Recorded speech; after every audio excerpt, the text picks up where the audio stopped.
તૌસીફની આ વિવાદાસ્પદ પોસ્ટ સામે આવતા અંકલેશ્વરના અનેક મુસલમાન આગેવાનોએ સોશિયલ મીડિયા પર તેની વિરુદ્ધ પોસ્ટ મૂકીને પોતાનો રોષ ઠાલવ્યો હતો।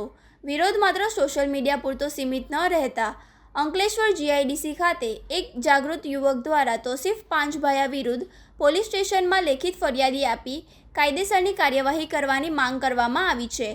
વધુમાં ધાર્મિક લાગણી દુભાવવા ઉપરાંત તૌસીફ સામે ગંભીર આક્ષેપો કરવામાં આવ્યા છે, જેમાં પોલીસમાં આપેલ ફરિયાદમાં તૌસીફ સામે અન્ય કેટલાક ચોંકાવનારા આક્ષેપો કરવામાં આવ્યા છે। તૌસીફ ડ્રગ્સનો એડિક્ટ હોવાનો અને પોતાના એકાઉન્ટ પર અશ્લીલ વિડીયો તેમજ અભદ્ર ટિપ્પણીઓ કરતો હોવાનો આક્ષેપ છે। તેને પોતાના ઘરે ગેરકાયદેસર રીતે પ્રતિબંધિત પ્રાણીઓ પાળ્યા હોવાનો પણ દાવો કરાયો છે। તે વિદેશી અને બેવડું નાગરિકત્વ ધરાવતો હોવાથી તેની સામે એજન્સીઓ દ્વારા ઊંડાણપૂર્વક તપાસ કરી કાર્યવાહી કરવામાં આવે તેવી માંગ ઉઠી છે।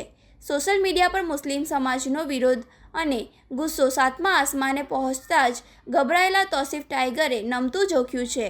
તેને વિવાદ શાંત પાડવા માટે પોતાના ઇન્સ્ટાગ્રામ પર પુનઃ એક પોસ્ટ મૂકીને સમગ્ર મામલે માફી માંગી લીધી છે।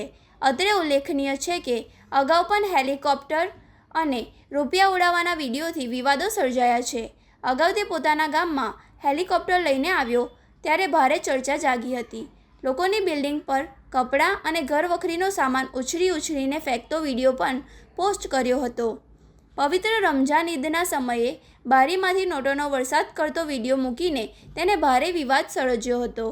તૌસીફ પાંચભાયા અગાઉ પણ આવા સ્ટન્ટ અને વિવાદો માટે જાણીતો છે। હાલમાં ધાર્મિક લાગણી દુભાવવાના મામલે અંકલેશ્વર જીઆઈડીસી પોલીસ તપાસ ચલાવી રહી છે। मेरा नाम नब्जुल यूनुस अली है और कल जो तौसीफ पाँच भाया ने जो कल अपने मोबाइल से इंस्टाग्राम पर जो वीडियो डाली थी हमारे नबी की शान में गुस्ताखी की है और उन्होंने जो कुर्बानी के बारे में उल्टा सीधा बोला है जानवर को लेके, उसके लिए हम लोग यहाँ जीआईडीसी पुलिस चौकी में अर्जी करने आए हैं।